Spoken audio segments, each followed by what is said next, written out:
Hello बच्चों, good evening all of you. Hello sir. Good evening good बच्चों। Evening sir. Good evening बच्चों। Okay, चलिए start करते हैं अपने टॉपिक को। कहाँ से हमने शुरुआत की थी, ठीक है ना, और सर कहाँ तक हमें आज पढ़ना है, ये सब आप लोग बहुत भली भांति जान, ठीक है ना बेटा, जानते हैं ना सब लोग, पढ़ा होगा आप लोगों ने घर में। ओके, आप लोगों ने अपने अपने घरों में पढ़ा होगा शायद।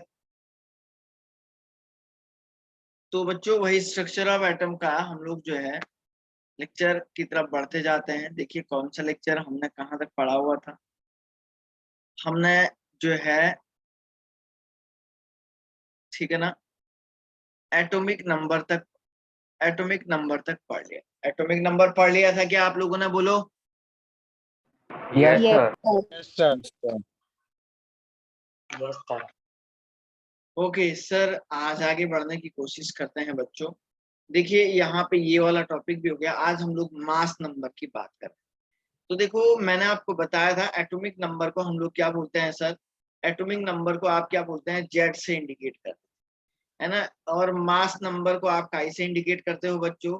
मास नंबर को इंडिकेट करने के लिए आपके पास क्या होता है, मास नंबर को ए से इंडिकेट।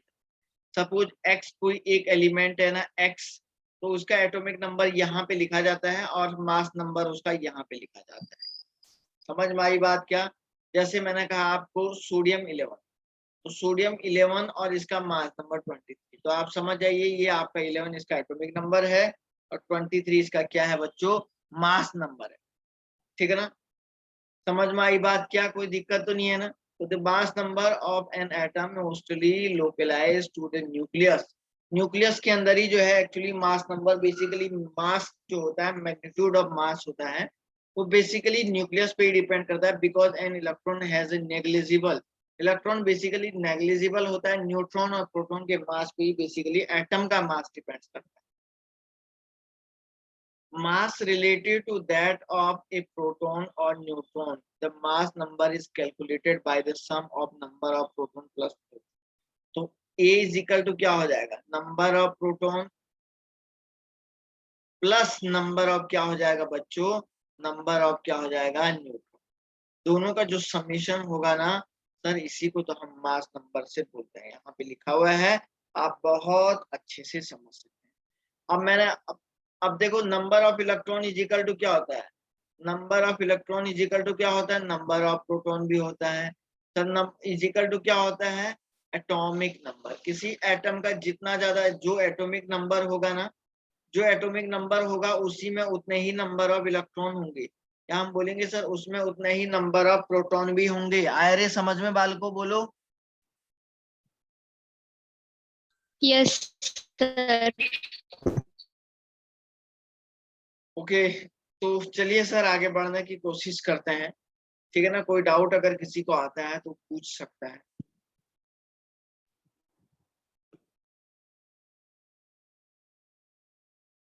मास नंबर आपको पता लग गया है, और मास मैंने आप लोगों को, देखिए मास, अच्छा मास भी एक बार बता देता हूँ क्या। मास तो पता है ना आप लोगों को किसका कितना होता है, पता था क्या। यस। Yes, sir. सबको पता है ना, सबको पता है, कोई ऐसा तो नहीं है जिसे पता नहीं है। सर 1 to 20 तक पता है। उतना ही काफी है बेटा। Okay sir. और कोई ऐसा तो नहीं है जिसे पता नहीं है, बोलो। नो। चलिए अब हम लोग पढ़ते हैं बच्चों, आइसोटोप क्या होते हैं। सर यहाँ पे लिखा हुआ है व्हाट आर द आइसोटोप्स। बच्चों आइसोटोप किसको बोलते हैं, यहाँ पे देखिए पहले definition. Isotope are variants of particular element with different number of, इसमें नंबर ऑफ न्यूट्रॉन अलग अलग होते हैं। एक्चुअली नंबर ऑफ न्यूट्रॉन कैसे निकालते हैं sir, number of neutron is equal to होता है बच्चों मास नंबर। मास नंबर का मतलब मास, समझ रहे हैं ना, minus atomic number. Mass number का मतलब मास, न्यूट्रॉन का नंबर निकल जाएगा। समझ रहे हैं क्या? तो आइसोटोप बेसिकली हम उसको बोलते हैं जिनमें जो है सेम एटॉमिक नंबर होता है Mass different. और डिफरेंट क्या होता है बच्चों? Mass. मास। उसको बोलते हैं isotope. For example 2 isotope of uranium. Uranium की देखो एटॉमिक नंबर सेम है, मास अलग अलग है। जैसे मैं यहाँ पे 2 और लिख देता हूँ 17 क्लोरीन ऑफ द 35.5 और दूसरा मैं लिख देता हूँ 17 क्लोरीन ऑफ द 37। 40. ये क्लोरीन के आइसोटोप हो। जैसे मैंने कहा हाइड्रोजन का लिख लिया 1H1 1H2 एंड 1H3, या हाइड्रोजन के आइसोटोप। Yes. ओके, क्लियर हुई बात? बोलो बच्चों, कोई डाउट किसी को कहीं पे कोई भी sir topic? Number of neutrons में यूरेनियम में कितने हो गए? जी, नंबर ऑफ न्यूट्रॉन्स यूरेनियम में कितने हो गए? इसमें से इसको माइनस कर, इसमें से इसको माइनस कर। Okay sir. Number of neutron कैसे करेंगे? नंबर ऑफ न्यूट्रॉन यूरेनियम में कितने हैं? 235 माइनस क्या करोगे? 92। आई बात समझ में यहाँ तक? और सर प्रोटॉन के लिए? क्या बोला बेटा?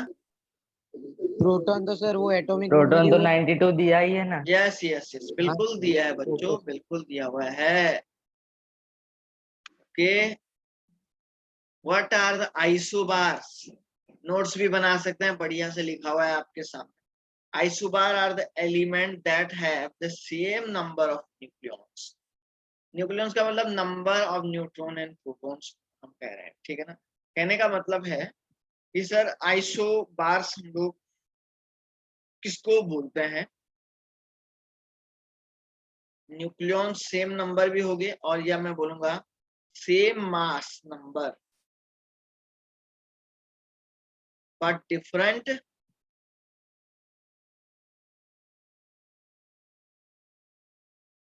Atomic number. Number. Mass number तो बिल्कुल सेम होगा लेकिन एटॉमिक नंबर बिल्कुल चेंज आएगा। फॉर एग्जाम्पल आपको यहाँ पे देखिए, ये आप एग्जाम्पल आपके सामने बिल्कुल रखा गया है, आप बढ़िया से देख सकते हैं। अगर कोई दिक्कत किसी को आती है तो पूछ लीजिएगा, कोई भी प्रॉब्लम नहीं।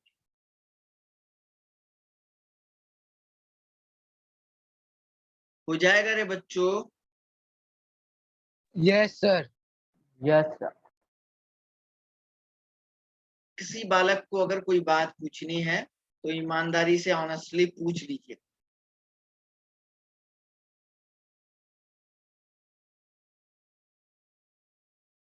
No sir. आइए नेक्स्ट, एक और छोटा सा पॉइंट है बच्चों। What are the isotones? Sir isotones किसको बोलते हैं बच्चों? आइसोटोन्स क्या होते हैं? Isotones are that have the same neutron number but different proton number, ठीक है ना। कहने का मतलब है नंबर ऑफ न्यूट्रॉन तो क्या होते हैं? Number of, 36 minus 16. रुको रुको, न्यूट्रॉन्स तो क्या होते हैं? सेम, सेम होगा ना सर. बट डिफरेंट क्या होते हैं? Proton electron. एटॉमिक नंबर, ऐसा बोल। डिफरेंट क्या होता है सर? एटॉमिक नंबर होता है। जैसे मैंने आपको बताया, जरा ध्यान से सुनिए, जरा ध्यान से सुनिए। सपोज आपको एक बात मैं यहाँ पे बता देता हूँ, नंबर ऑफ न्यूट्रॉन। जैसे 36 ऑफ सल्फर 20. हाँ सर सेम ही है. Cl और सर 20 देख सकते हैं, ठीक है ना। और इस वाले इन दोनों में देखो 17 of chlorine 37 20. 38,18 of argon. Sir सब सेम ही हो गए ना, कोई भी दो को कंपेयर करे तो भी। हाँ समझ रहे हैं ना। तो आप देख रहे हैं बच्चों, ये देख लो, इसमें भी बराबर है, इसमें भी बराबर है, इसमें भी बराबर है, इसमें। तो ये सारे के सारे एक दूसरे के क्या है, आपस में आइसोटोन्स हैं। तो आइसोटोन्स किसको बोलते हैं? Same same number of neutron, neutron, different different atomic proton number. And very good, different. Very good, very good. अब एक छोटा सा और होता, आइसो इलेक्ट्रॉनिक।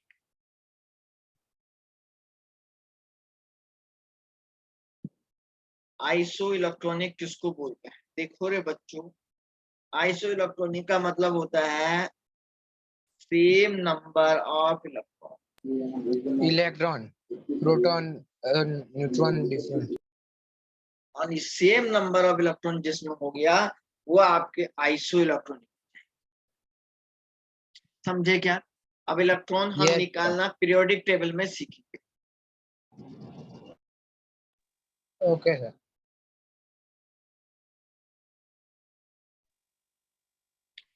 इलेक्ट्रॉन के बारे में निकालना हम कहाँ सीखेंगे रे बच्चों? पीरियोडिक टेबल में सीखेंगे। चलो रे बालको आगे बढ़। कोई दिक्कत तो नहीं आ रही किसी को? No sir. No sir. Okay sir ji. Sir isoelectronic का आपने क्या बोला है, वो एक बार रिपीट करो ना। कहाँ सोई रहती हो आप? Same number of electron. Sir जिसमें नंबर ऑफ इलेक्ट्रॉन सेम होते हैं ना बच्चों, उसको बोला जाता है आइसो इलेक्ट्रॉनिक। समझे आप? Okay sir. ठीक है, ओके। चलिए आइए बच्चों, एक नई थ्योरी हम धीरे धीरे आगे बढ़ रहे हैं। बेसिक चीजों को पढ़ने के बाद हम धीरे धीरे आगे बढ़ रहे हैं। एक नई थ्योरी हमारे पास आई थी, जिसका नाम था इलेक्ट्रोमैग्नेटिक थ्योरी।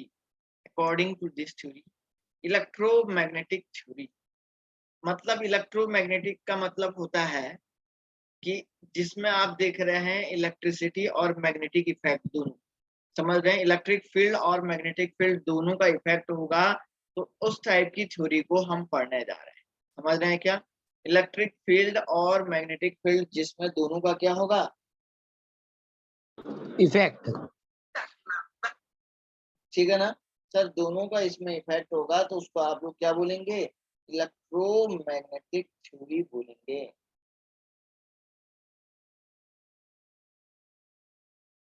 एक मिनट है।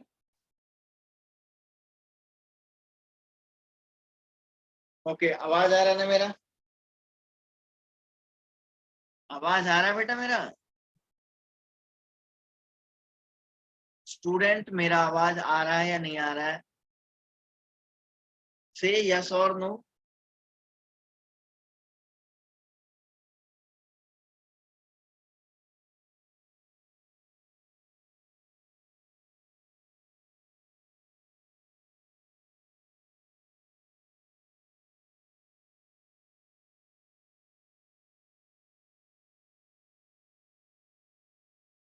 सर वीडियो ऑफ कर दो, ऐसा हो तो।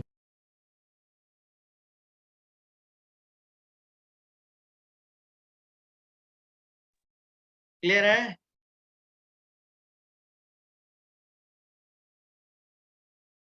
अरे हाँ या ना तो बोलो। Yes sir. Yes sir. Yes. तो इलेक्ट्रोमैग्नेटिक थ्योरी को पढ़ने के लिए हम जा रहे हैं। सर इलेक्ट्रोमैग्नेटिक थ्योरी किसको बोलते हैं? एक ऐसी थ्योरी आई बच्चों, जिसमें इलेक्ट्रिक और मैग्नेटिक फील्ड दोनों के दोनों का इफेक्ट एक साथ देखा गया। तो उस टाइप की थ्योरी को हमने क्या बोला?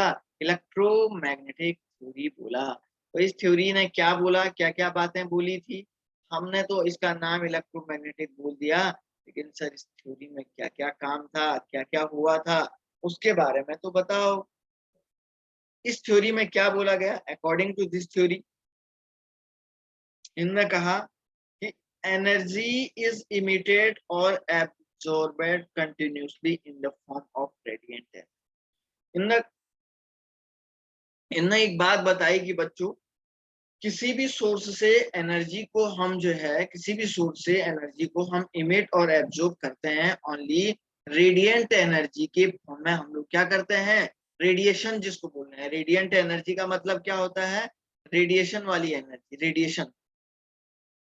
रेडिएशन के फॉर्म में हम लोग क्या करते हैं एब्जॉर्ब करते हैं these radiation consist of electric and magnetic field समझ रहे हैं क्या ये रेडिएशन जो है कैसे काम करते किससे बने होते हैं इलेक्ट्रिक और मैग्नेटिक फील्ड मतलब अगर किसी सोर्स से बच्चों आप अगर कोई भी एनर्जी एब्जॉर्ब करते हो ना वो energy as a radiation form में आप एब्जॉर्ब करोगे और वो जो रेडिएशन होता है ना वो इलेक्ट्रिक और मैग्नेटिक फील्ड की तरफ से बना होता है इसीलिए तो इसको इलेक्ट्रोमैग्नेटिक फील्ड बोला गया और acting perpendicular to direction of propagation मतलब अगर रेडिएशन इस डायरेक्शन में जा रही ना ऐसे तो इसके इस परपेंडिकुलर डायरेक्शन में इस ऐसे क्या लगेगा ऐसे ये इलेक्ट्रिक फील्ड लगेगा मान के चलो ये पेन देखो अब आपने कहा ये पेन क्या है डायरेक्शन ऑफ प्रोपेगेशन का मतलब हो गया कि लाइट की डायरेक्शन है रेडिएशन इस डायरेक्शन में जा रही है तो इसके ऐसे क्या लगेगा इसमें ऐसे इसमें क्या लगेगा बच्चों आपका मैग्नेटिक फील्ड इलेक्ट्रिक और मैग्नेटिक फील्ड लगेगा क्लियर हुई यहां तक बात दूसरा देखो रे बालको these waves can travel through medium as well as through vacuum ये किसी मीडियम में भी चल सकती है और वैक्यूम में भी चल सकती है ये तो आप जानते रेडिएशन की ट्रेवलिंग जो स्पीड होती है वो इतनी होती है याद रखना है स्पीड ऑफ लाइट भी बोल सकते हैं वेलोसिटी ऑफ लाइट भी इसी को बोलते हैं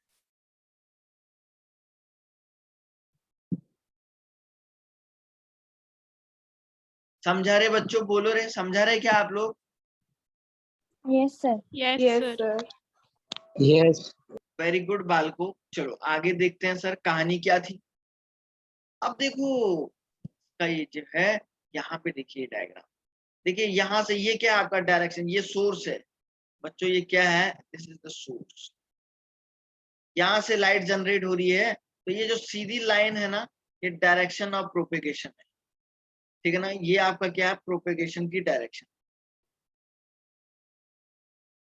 मतलब जिस डायरेक्शन में आपकी लाइट जा रही होगी अब जो फील्ड जो वेव निकल रही है अब देखो ये निकल गई तो देखो ये आप देखिए अगर ये वेव ऐसे निकल रही है ना तो इलेक्ट्रिक फील्ड इसके परपेंडिकुलर निकलेगी अगर वेव ऐसे निकल रही ना सीधे तो ऐसे इलेक्ट्रिक और मैग्नेटिक फील्ड ऐसे समझ रहे हैं क्या और अगर आप देख रहे हैं वेव ऐसे अब बेसिकली क्या होता है जब भी हम लोग क्या करते हैं एक बात बताइए आप किसी तालाब में किसी पॉन्ड्स में क्या करते हो एक पत्थर को फेंकते हो शांत पानी जो बिल्कुल साइलेंट वाटर होगा पीसफुल होगा उसमें अगर आप एक पानी फेंकते हो तो वहां से क्या होता है इस तरीके से वेव निकलती है ना ऐसे बनता है उसके चारों तरफ कोई एक स्टोन Yes. फेंकेंगे तो एक ऐसा बनता है या नहीं बनता बोलो रे बच्चों बनता है सर तो ये सब इसकी Yes, वेव है sir. तो सर ये इसकी वेव है समझ रहे हैं ना तो ये वेव एक्चुअली इस राउंड अप में नहीं होती है ऐसे चलती है बेसिकली ऐसे ठीक है ना तो देखो यहाँ से यहाँ तक देखो वेव ये डायरेक्शन को ट्रेवल कर रहा है यहाँ से फिर नीचे आ रहा है फिर ऐसे आ रहा है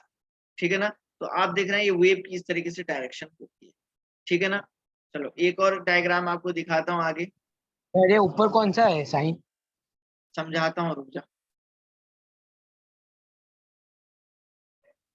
अब देखो बच्चों ये देखो अब आपका ये थोड़ा सा एक्चुअल में 3D है वो 2D दिख रहा था ये 3D है ये बच्चों यहाँ से सोर्स है तो आप देख रहे हैं ये लाइट ऐसे चल रही है ना ये देखो ये वेव ऐसे निकल रही है ना तो ये देखो ये जो डायरेक्शन है ना ये आप देख रहे हैं ये मैग्नेटिक फील्ड दिख रहा है ये मैग्नेटिक फील्ड इसी के जस्ट परपेंडिकुलर ये 3D स्ट्रक्चर है अब इसमें आपको समझ में आ गया होगा बढ़िया से आ गया ना बेटा यस सर यस सर समझ रहे हैं ये सर यहाँ से ये सोर्स से लाइट निकल रही है तो आप देखिए इधर से इलेक्ट्रिक फील्ड देखिए जस्ट इसके परपेंडिकुलर यहाँ से इलेक्ट्रिक फील्ड लग रही है समझ रहे हैं ना और इसके इधर साइड से परपेंडिकुलर वे में ही आपका देख रहे हैं क्या हो रहा है ये वाला मैग्नेटिक फील्ड लग रहा है ये ऐसे तो ये आपका जो ये कलर का दिख रहा है ये वाला ये आपका सर क्या है वेव निकल रही है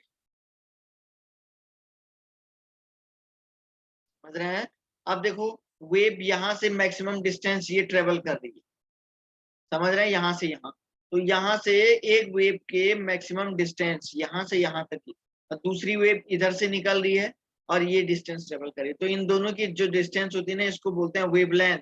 और इस वेवलेंथ को काई से इंडिकेट करते हैं? लैम्डा से इंडिकेट करते हैं। लैम्डा लैम्डा लैम्डा समझ रहे हैं ना, लैम्डा से इंडिकेट करते हैं। वेरी गुड बच्चों, ठीक है ना। ओके, अच्छा एक बात और मैं इसमें एक नई खबर बता देता हूँ आप लोगों को, जो खबर बहुत जरूरी भी है। ओके, कोई दिक्कत नहीं है सर, यहाँ तक तो हम लोग कर लेंगे, कोई दिक्कत नहीं है। अब देखो बच्चों, ये यहाँ से यहाँ तक होगी। अब देखो, अब यहाँ से एक्चुअली यहाँ तक की जो डिस्टेंस होती है ना, इसको बोलते हैं क्रेस्ट, ठीक है ना। और देखो यहाँ से यहाँ तक की जो ये जो डिस्टेंस होती है ना ये बीच की, इसको बोलते हैं amplitude of wave.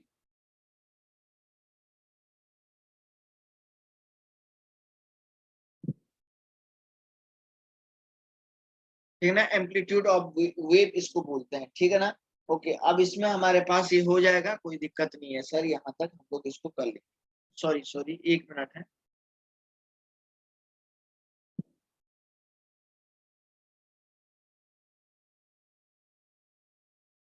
Crest actually ये चोटी को बोलते हैं, जो ये मैक्सिमम डिस्टेंस होती है ना ट्रेवल, तो यहाँ तक ये जो डिस्टेंस होती है इसको बोलते हैं क्रेस्ट। और ये जो दूसरी लाइन है ना, इन दोनों के बीच को, इस डिस्टेंस को बोलते हैं ट्रॉफ, ठीक है ना। सर तो ऊपर ऊपर भी क्रस्ट ही होगा ना सर? हाँ, ये भी क्रेस्ट होगा, ये भी क्रेस्ट होगा। पर सर वो बिल्कुल। बीच के डिस्टेंस को तो वेवलेंथ नहीं बोलते? हाँ सर, वही नीचे वेवलेंथ क्यों नहीं है देखो सर? एक्चुअली इलेक्ट्रिक फील्ड की डायरेक्शन की तरफ जो जा रही है ना, तो वो आपकी वेवलेंथ हो गया ना, और उसके अपोजिट जो डायरेक्शन में जा रही है वो आपकी ट्रॉफ होगी। नहीं समझा? सर एम्पलीट्यूड वापस से एक्सप्लेन करो ना। सर हमने तो बोल थोड़ा अलग पढ़ा था।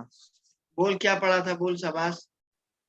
सर जो वो आपने ब्लू ब्लू जो बनाया हुआ है ना, तो उसमें जो अपर साइड पोर्शन है ना, उसमें जो हाईएस्ट पॉइंट होता है ना, उसको क्रेस्ट बोलते हैं। और जो लोअर साइड होता है ना, उसमें जो हाईएस्ट पॉइंट होता है उसे ट्रफ कहते हैं। ट्रॉफ उसको नहीं बोलते हैं यार। सर क्रस्ट का तो आपने बराबर ही तो बताया है सर, हाईएस्ट पॉइंट तो है दोनों का। एक मिनट है, रुक जा थोड़ा सा, एक मिनट। यहाँ से यहाँ तक की डिस्टेंस को एम्पलीट्यूड बोलते हैं, ठीक है ना। अच्छा, ये वाली डिस्टेंस, अच्छा दो क्रेस्ट की बीच की डिस्टेंस, यही कह रहा है क्या? एक मिनट है। हाँ सर। ओके, एक रुक तो रुक अभी जा आपको बेटा। तो सर नीचे भी दो क्रस्ट के बीच की तो डिस्टेंस है सर। हाँ रुक जा नीचे ना पाएगा। रुक जा बेटा, कर रहा हूँ। नीचे ट्रफ आएगा, ऊपर क्रेस्ट आएगा। यस नीचे सर, वाला दोनों की opposite होगा ना सर, opposite इसलिए। क्रेस्ट और ट्रॉफी बोलते हैं। दो क्रेस्ट की बीच की डिस्टेंस को आप वेवलेंथ बोल रहे हैं, ठीक है ना।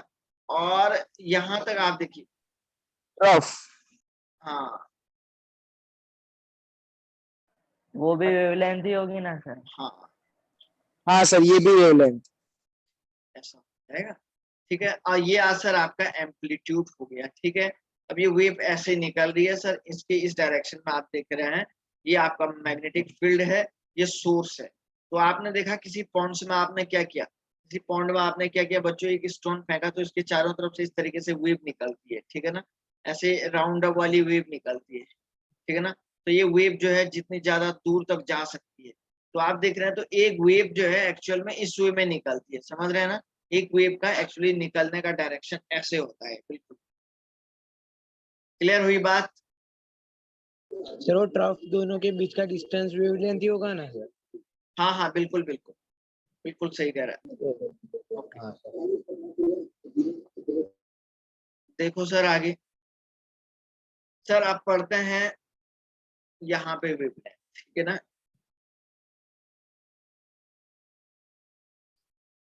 It is the distance between two crest और ट्रॉफ।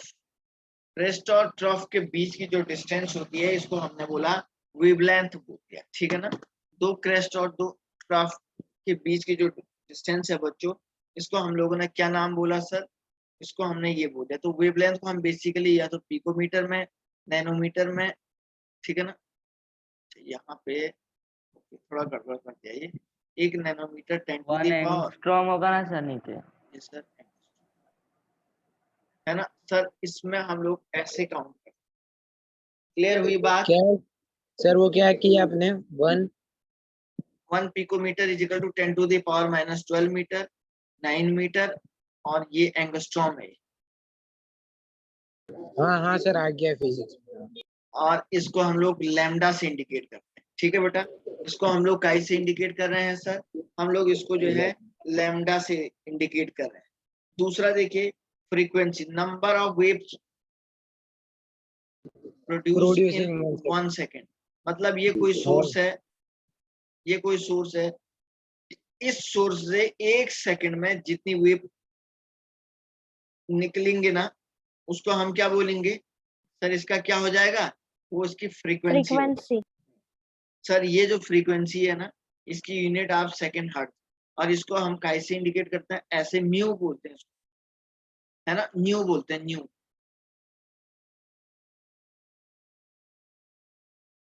ऐसे न्यू बोल देते हैं। क्लियर हुई बेटा बात? यहाँ तक कोई दिक्कत तो नहीं आई ना? ठीक है ना सर, इसको न्यू से इंडिकेट कर, ठीक है ना?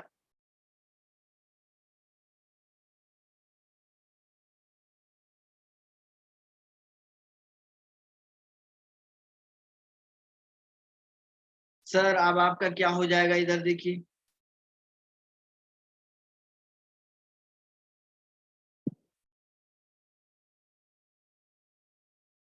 सर ये डिस्टेंस ट्रैवल बाय लाइट नहीं होगा? वेलोसिटी ऑफ लाइट, ठीक है ना?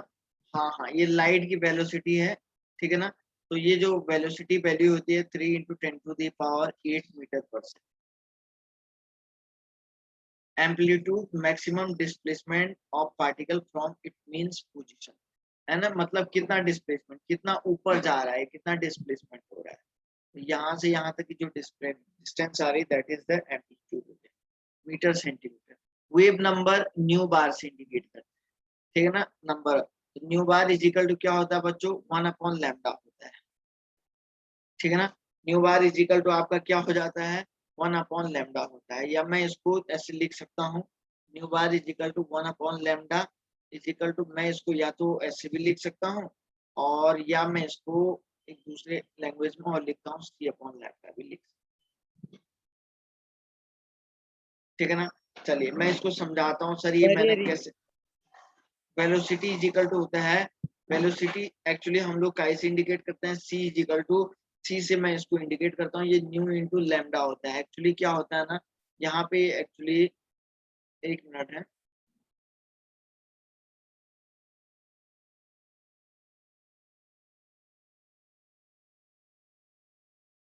एक्चुअली हमारे पास न्यू होता है ना, न्यू फ्रीक्वेंसी, तो ये होता है सी अपॉन लैम्डा, ठीक है ना?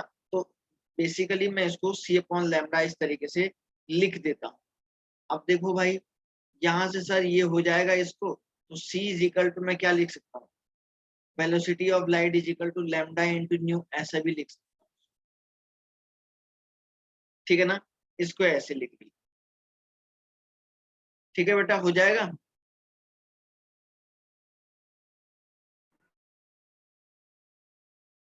अरे आया समझ में? यही तो फॉर्मूले लिखने हैं, nu is equal to C upon lambda, और ये हो जाएगा nu bar is equal to 1 upon lambda, P bar is equal to, बोलो बच्चों कर लोगे? सर ये री एक्सप्लेन करो ना yes sir.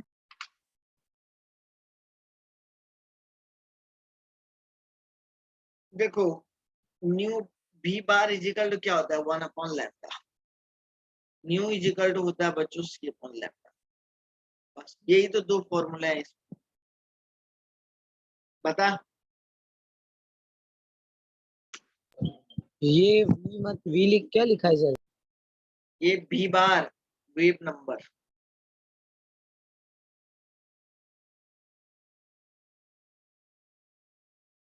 We bar wave number,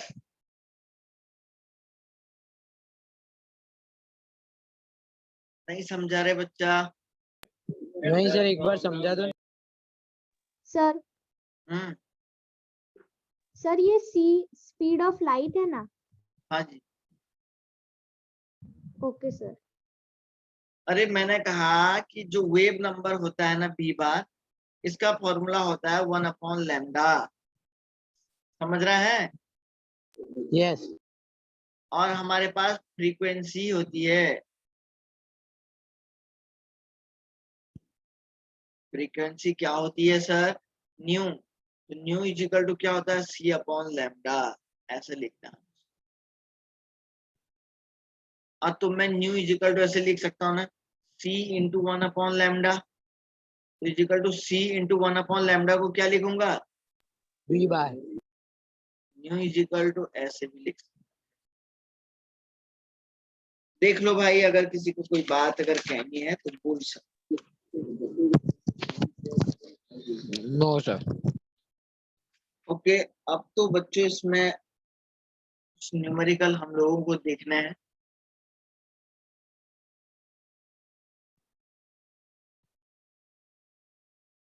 मैं इसमें कुछ न्यूमेरिकल आपको करवा देता हूँ। एक्चुअली क्वेश्चन इसी में लिखे नहीं है, मैं लिख के ला सकता था, लेकिन मैंने सोचा चलो छोड़ो, अभी क्या लेगा। क्वेश्चन को एक अलग से डीपीपी में करवाएंगे आप लोगों को, ठीक है ना? चलो एक दो क्वेश्चन मैं लिख देता हूँ यहाँ पे आप लोगों को।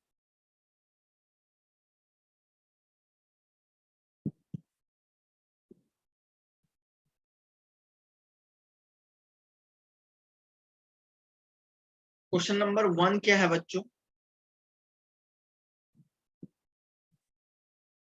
Calculate the wave number and frequency of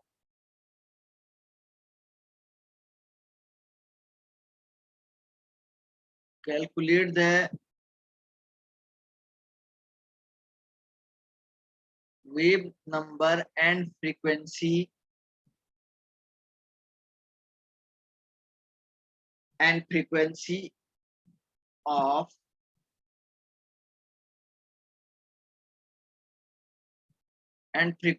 of yellow radiation having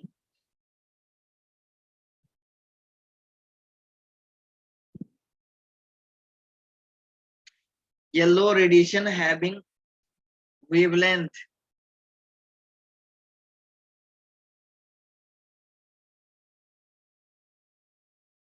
5800 angstrom।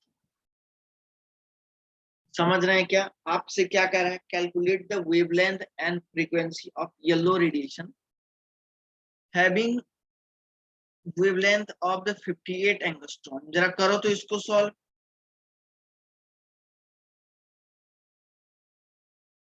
कर सकते हैं क्या?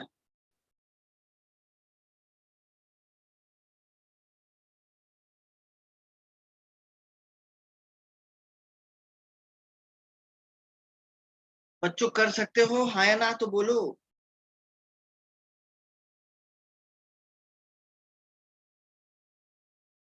हो सकता है सर। करो तो।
अरे कुछ हो रहा है या नहीं हो रहा है बोलो।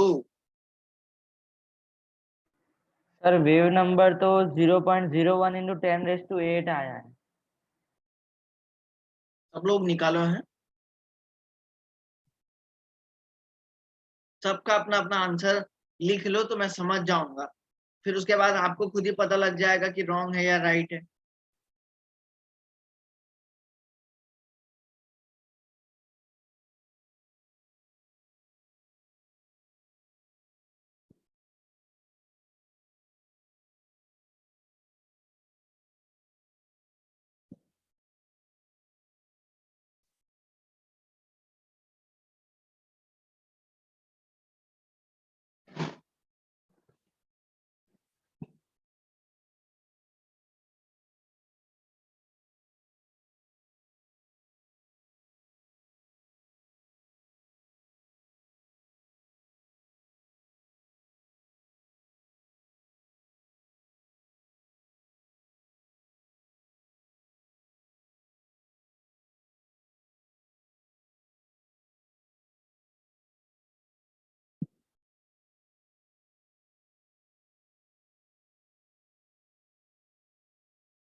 अभी एक ही बच्चे ने किया है क्या?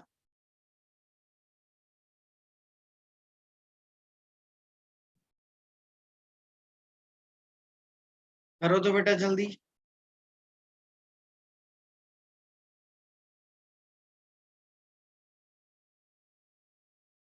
ये टॉपिक ये आपका आज पढ़ा रहे हैं, कल हम जो है नेक्स्ट टॉपिक कल पढ़ाएंगे, ठीक है ना। बस इसी में हम लोग जो है आज कंप्लीट कर देंगे जितना भी।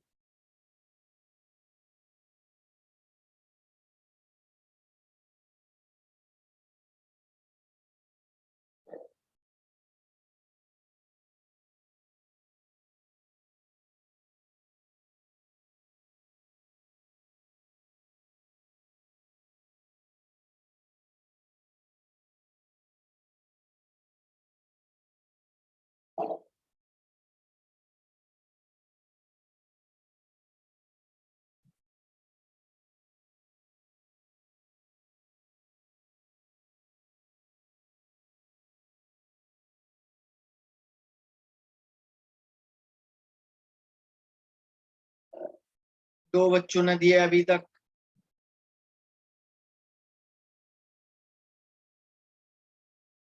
ओके, देवांशी पटेल कुछ आ रहा है समझ में?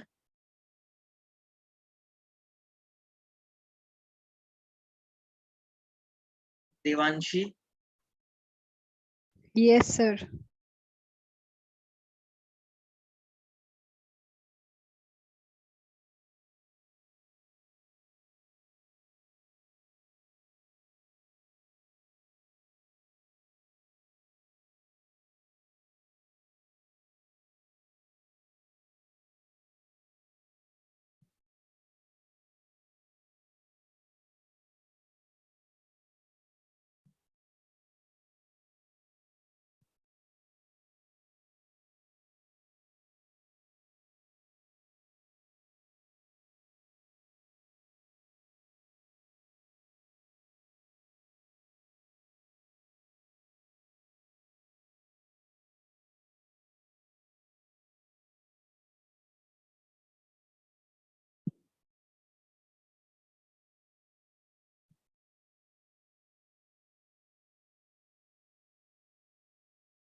Nine student.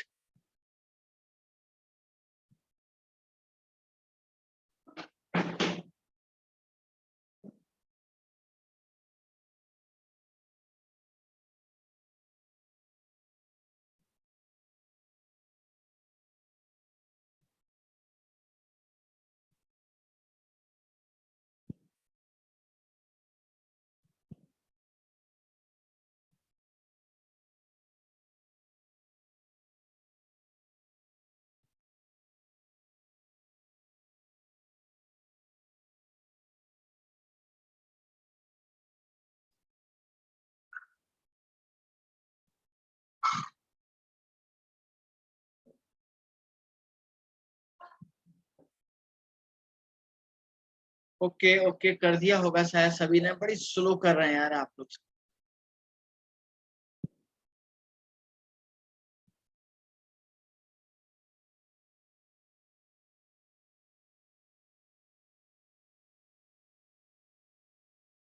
बहुत स्लो कर रहे हैं। ये देखो मैं करता हूँ, देखो सब बच्चों कैसे करते हैं। ये आप देख रहे हैं ना, लैम्डा इज इक्वल टू क्या है, इसको 5 8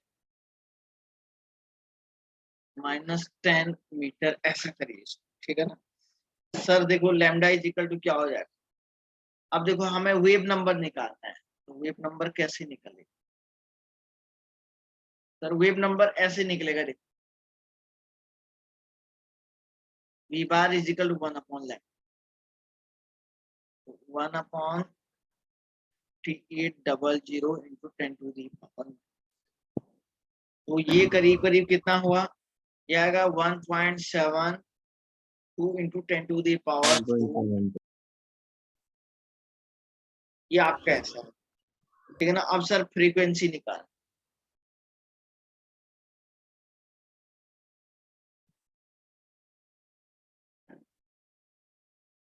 सी अपॉन लैम्डा। सी की वैल्यू कितनी है, लैम्डा कितना है रे?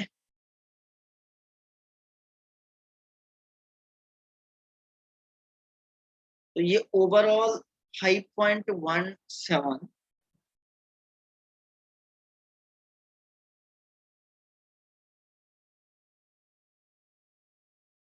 सर जी। ये तो 0.01 into 10 into 10 to the power -10 हो रहा है सर।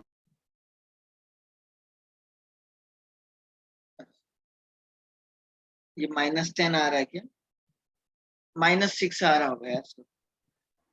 हाँ सर -6 आ रहा है। +6 +6 यस सर। +6। हाँ सर प्लस है। और बताओ, और बताओ बच्चों। शाबाश कशिश, हो जाएगा। सर वो वेव का आंसर 0.017 इंटू 10⁻8 आ रहा है। Yes sir. 10⁻⁻8। नहीं सर, +8। हाँ तो यही बन जाएगा ना, तो यही तो बन जाएगा 017 आएगा उधर। 0.017 आ रहा है yes sir. Yes yes sir हाँ, ना, तो ये, तो हो जाएगा ना। हाँ ये यही तो बन जाएगा।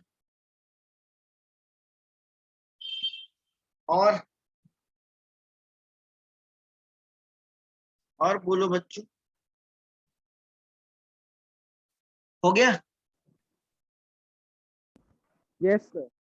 तो बच्चों आज का टॉपिक यहीं पे हम कंप्लीट कर देते हैं। कल से हमारे पास थोड़ा सा अलग टाइप के टॉपिक चालू हो जाएंगे। तो उम्मीद करता हूँ आज के लेक्चर में किसी को कोई डाउट आया क्या? No sir. No sir. No sir. समझ गए सारे बच्चे बढ़िया से? Yes yes sir. Yes sir. चलो, और किसी को कोई बात कहनी है तो बोलो, बोलो भाई। No sir. No sir.